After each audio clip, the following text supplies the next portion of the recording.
नमस्कार, स्वागत है आपका। आप देख रहे हैं अपना बिहार। मैं हूं आपके साथ सुमित झा। शुरुआत सियासी गलियारे की खबर से करेंगे। बंगाल में आरजेडी ने ममता बनर्जी को समर्थन देने की घोषणा की है। बिहार में कांग्रेस और लेफ्ट से गठबंधन और बंगाल में ममता बनर्जी को समर्थन। आरजेडी के इस फैसले के बाद बिहार में राजनीतिक बयानबाजी तेज हो गई है। जी से हमारी जब मुलाकात हुई तो हमने जो है स्पष्ट रूप से उनको कहा कि हमारा अनकंडीशनल सपोर्ट जो है वो आपको होगा। ममता बनर्जी से मुलाकात के बाद तेजस्वी यादव ने बंगाल चुनाव में टीएमसी को समर्थन का ऐलान कर दिया। तेजस्वी ने कोलकाता में टीएमसी को समर्थन दिया और पटना में राजनीतिक बहस छिड़ गई। खुद के गए थे बंगाल और असम चुनाव लड़ने, लेकिन वहां के जनता का मिजाज इन्होंने देख लिया तो ममता बनर्जी के सामने घुटना टेक दिए। टीएमसी को आरजेडी के समर्थन पर एनडीए नेताओं ने तंज कसा है। बीजेपी और हम के नेताओं का कहना है कि बिहार में कांग्रेस और लेफ्ट के साथ गठबंधन और बंगाल में टीएमसी को समर्थन। आरजेडी का ये कदम उसके दोहरे चरित्र को दिखाता है। जिस तरीके से कांग्रेस को पिछलग्गू बनाना चाहती है और दूसरे जगहों पर कांग्रेस के लिए एक प्रेशर ग्रुप बिल्डिंग राजनीति करना चाहती है ताकि यहां बिहार में उनकी बार्गेनिंग की पोजीशन बेहतर रहे। राष्ट्रीय जनता दल के नेता ने ममता बनर्जी को समर्थन देकर यह बात साबित कर दिया कि कांग्रेस पार्टी और लेफ्ट पार्टी पर राष्ट्रीय जनता दल को किसी तरह का कोई भरोसा नहीं है। एनडीए नेताओं के वार पर महागठबंधन की तरफ से भी पलटवार किया गया। कभी बीजेपी भी जेडीयू अलग अलग लड़ती थी, झारखंड में सत्ता में साथ है लेकिन दूसरे राज्यों में तो उनका गठबंधन है नहीं। हम बिहार में कांग्रेस के साथ वामपंथी दलों के साथ हैं, लेकिन बाकी राज्यों की परिस्थितियां अलग है। बिहार में कम्युनल पार्टी के साथ रहते हैं। तेजस्वी जी ने ऐसा नहीं किया। बिहार में भी सेकुलर के साथ हैं और बंगाल में भी सेकुलर के साथ हैं। हमारे साथ हैं या नहीं ये मायने नहीं रखता। बिहार में आरजेडी के साथ कांग्रेस का गठबंधन है। बिहार में आरजेडी के साथ लेफ्ट पार्टियों का भी गठबंधन है। वहीं बंगाल में लेफ्ट और कांग्रेस दोनों एक साथ लड़ रहे हैं, जबकि टीएमसी अकेले चुनाव लड़ रही है और लेफ्ट कांग्रेस दोनों टीएमसी के खिलाफ हैं। बावजूद इसके आरजेडी ने बंगाल में कांग्रेस लेफ्ट का साथ ना देकर टीएमसी का समर्थन कर दिया। फिर सवाल तो उठेंगे ही, कहीं साथ तो कहीं सियासत क्यों। भले ही तेजस्वी ये सफाई दे कि बीजेपी को हराने के लिए वो ऐसा कर रहे हैं। न्यूज 18 के लिए पटना से अमित कुमार के साथ ब्यूरो रिपोर्ट।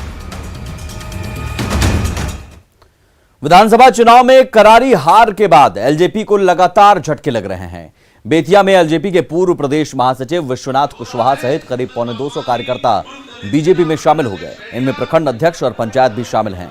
सभी को बीजेपी के प्रदेश अध्यक्ष डॉक्टर संजय जायसवाल ने सदस्यता दिलाई। एलजेपी छोड़ने वालों में दलित सेना के पूर्व उपाध्यक्ष भी शामिल हैं।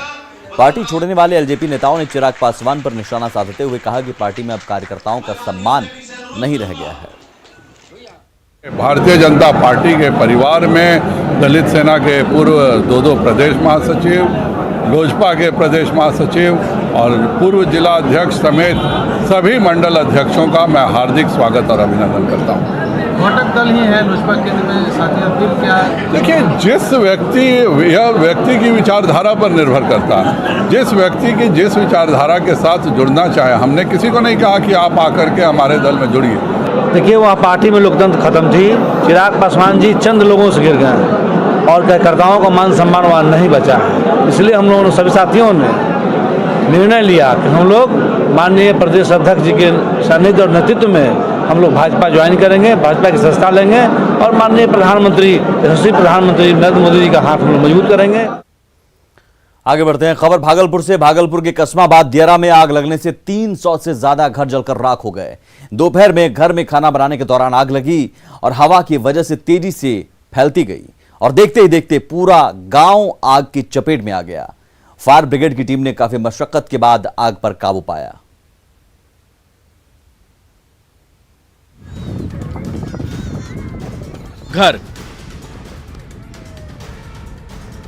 घर का सामान, चौकी, पलंग, बिछावन, कपड़ा, साड़ी, पंखा, टीवी, सोना, चांदी, यहाँ तक कि खाने का अनाज तक सब जलकर खाक हो गया।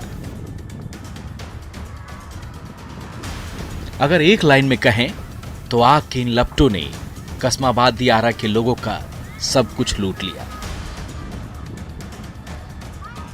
तस्वीरें भागलपुर के नारायणपुर प्रखंड के बैकुंठपुर दुधेला पंचायत की है।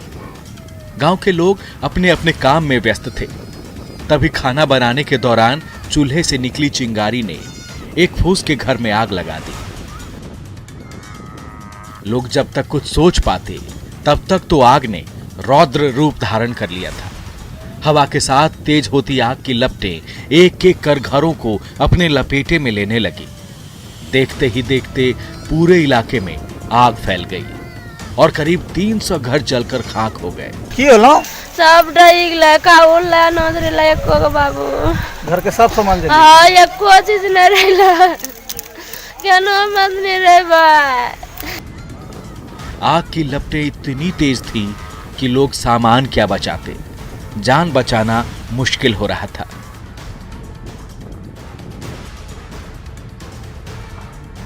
इंसान तो किसी तरह बच गए, लेकिन 1 दर्जन से ज्यादा बेजुबान मवेशी आग की भीड़ चढ़ गए। इतना घर जली गए। घर से 400 से 500 से कम नहीं है घर 500 घर छू सबटा सारा चीज जेवर गहना समेत जरीला नाशपानी जरबे करा। गांव वालों ने आग बुझाने की भरसक कोशिश की, लेकिन हैंडपंप से निकलता पानी भला कितना काम करे। आखिरकार जब फायर ब्रिगेड की टीम मौके पर पहुंची तो आग को बुझाया जा सका।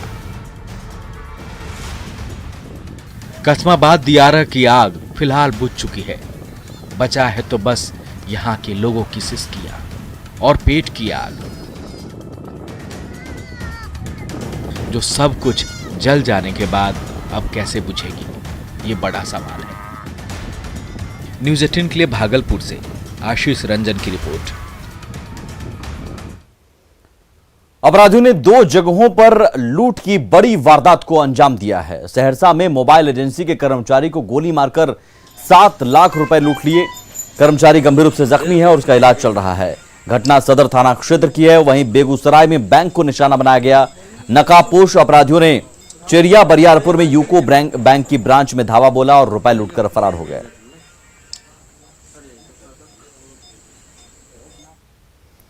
सीतामढ़ी के मेजरगंज के क्वारी गांव में जो पुलिस और शराब माफिया के बीच मुठभेड़ हुई, उसका सीसीटीवी फुटेज सामने आया है। लोगों ने पूरी वारदात पर अपनी जुबान खोल दी है। मेजरगंज मुठभेड़ पर न्यूज़ 18 का बड़ा खुलासा।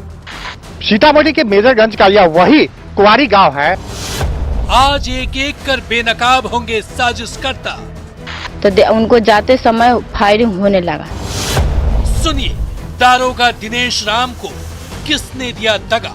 यहाँ जो लोग दगाबाजी किए साथ में आए और यहाँ जाके पीछे हट गए। क्यों भागने लगे जेएसआई रजा अहमद?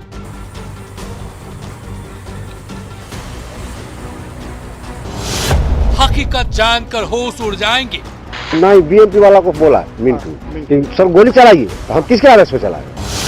प्रत्यक्षदर्शियों की जुबानी मुठभेड़ की कहानी।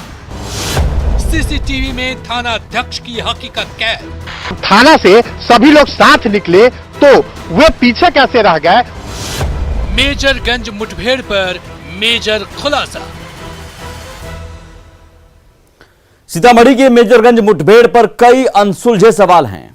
हमारी टीम ने परत दर परत मुठभेड़ के असली सच को सामने लाने की कोशिश की है, जिसमें दारोगा दिनेश राम की शहादत का सच छिपा है। ये रिपोर्ट देखिए। मेजरगंज मुठभेड़ का विलन कौन? अपनों की दगाबाजी ने ले ली जान।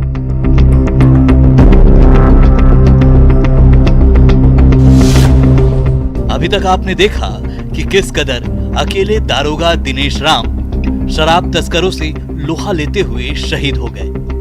चश्मदीदों ने भी बताया कि अगर शहीद दारोगा को बैकअप मिला होता तो अंजाम कुछ और होता। क्योंकि लोगों का कहना है कि थाना अध्यक्ष के द्वारा ही शराब माफियाओं को सह दिया जाता है और जो क्वारी गांव है यह, और यही के जो चौकीदार थे जिनको गोली लगी थी, तो लोग काफी आक्रोशित थे और घटना का विरोध भी उस दिन जता रहे थे और थाना अध्यक्ष पर कार्रवाई की मांग कर रहे थे। जो सीतामढ़ी के एसपी है, उन्होंने इस घटना में थाना अध्यक्ष और एक एएसआई को तत्काल प्रभाव से निलंबित कर दिया है और उन पर विभागीय कार्रवाई चल रही है।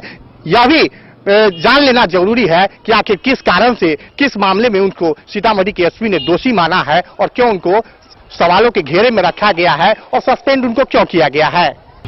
मेजरगंज मुठभेड़ के बाद थाना अध्यक्ष और एक एएसआई को सस्पेंड कर दिया गया है। आज भी ग्वारी गांव में खौफ का मंजर पसरा हुआ है। लोगों को समझ नहीं आ रहा कि मेजरगंज मुठभेड़ का असली विलेन कौन है। मेजरगंज का यह वही क्वारी चौक है जहां पर स्थानीय जो प्रत्यक्षदर्शी है उनका कहना है कि घटना स्थल के दिन टीम तो थाने से निकली थी एक साथ, लेकिन जो थाना अध्यक्ष थे उनकी गाड़ी यहीं पर रुक गई और तकरीबन 5 से 7 मिनट के बाद जब गोलियों की तरतराहट सुनाई दी तब थाना अध्यक्ष यहां से अपने गाड़ी में सवार होकर फिर घटना स्थल के लिए निकले। कई लोग हैं जिनके चेहरे पर अभी भी उस घटना का खौफ साफ देखा जा सकता है। सवाल तो बनता है कि आखिर मेजरगंज के थाना अध्यक्ष मुठभेड़ वाले दिन पीछे कैसे रह गए, जबकि पुलिस को तो ये भी पता था कि अपराधी किस घर में छिपे हुए हैं। 24 फरवरी को सीतामढ़ी के मेजरगंज का यह वही कुंवारी गांव है जहां शराब माफिया और पुलिस के बीच मुठभेड़ हुई थी और जिस मुठभेड़ में दरोगा दिनेश राम शहीद हो गए थे। आप देख सकते हैं यह घर वही है जहां अपराधियों के छिपे रहने का सूचना पुलिस को मिली थी और पुलिस की पूरी टीम थाने से निकली थी, लेकिन यह जो घटना स्थल है वहां पर सिर्फ दिनेश राम और 2 चौकीदार पहुंचे थे। बाकी जो पुलिस पदाधिकारी और थाना अध्यक्ष थे वो पीछे ही रह गए और जो सीसीटीवी कैमरा का फुटेज सामने आया है इस पूरे मामले में जो थाना अध्यक्ष है राजदेव प्रसाद, उनकी भूमिका संदेह के घेरे में है कि आखिर जब थाना से सभी लोग साथ निकले तो वे पीछे कैसे रह गए और जो इकलौता दरोगा शस्त्र के साथ थे दिनेश राम, उनको अपराधियों से मुठभेड़ करने के लिए पुलिस ने अकेला क्यों छोड़ दिया। तो कई सारे सवाल है जो थाना अध्यक्ष है राजदेव प्रसाद उनके ऊपर संदेह खड़ा कर रहा है। ये वही घर है जहां कातिल छिपे थे। बताया तो जा रहा है कि पुलिस की पूरी टीम को पता था, बावजूद दारोगा दिनेश राम अकेले पड़ गए और शहीद हो गए। सीतामढ़ी से संवाददाता राकेश रंजन की रिपोर्ट, न्यूज़ 18। तो कई सारे सवाल हैं। पटना में खाली पड़े एक मकान को किसने फूंका? क्या किसी ने साजिश के तहत घर को आग के हवाले कर दिया? क्योंकि घर खाली था और घर में सरकारी स्कीम से जुड़ा लाखों का सामान था। और अब ये रिपोर्ट देखिए। पटना में वार्ड पार्षद के घर को किसने फूंका? खाली मकान में किसने लगाई चिंगारी? लाखों का सरकारी सामान स्वाहा।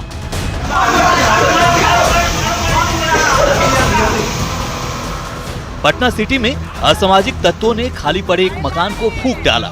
घटना सुल्तानगंज थाना क्षेत्र के महुआर लेन की है, जहां वार्ड 51 के वार्ड पार्षद विनोद कुमार के खाली पड़े एक मकान में आग लगा दी गई। हमको मोहल्ला थ्रू और छोटा भाई लोग, हमारा एक मकान और महुआर लेन पे है, उस पर भी हमारे परिवार लोग रहते हैं। तो 3 बजे सुबह में 3 बजे के बाद पता चला किस तरह से हमारे दूसरे मकान में महुआरी लेन में आग लगा दिया गया है। अगलगी से करीब 2 लाख रुपए कीमत की पीवीसी पाइप समेत 8 से 10 लाख की संपत्ति जलकर नष्ट हो गई।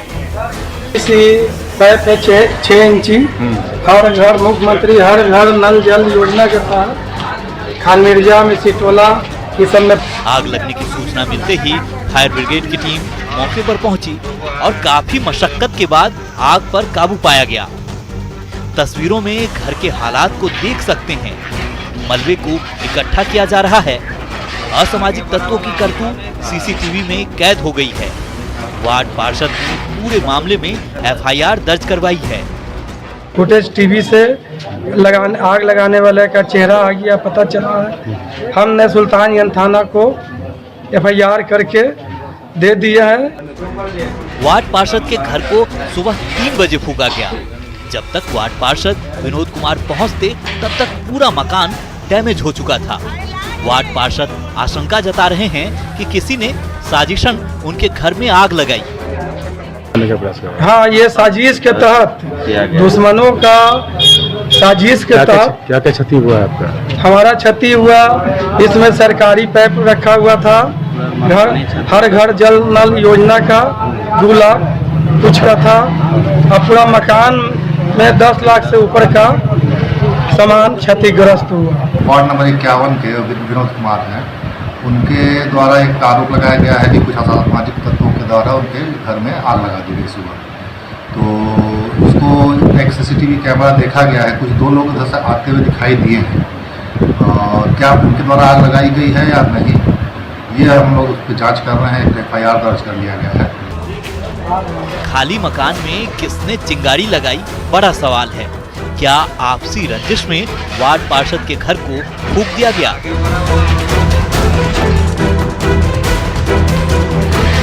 पटना से संवाददाता मनोज सिन्हा की रिपोर्ट, न्यूज़ 18।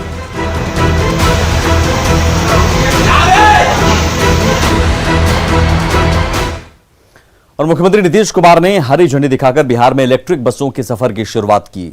इलेक्ट्रिक बसों की शुरुआत से लोगों को सुविधा तो मिलेगी, प्रदूषण भी कम होगा।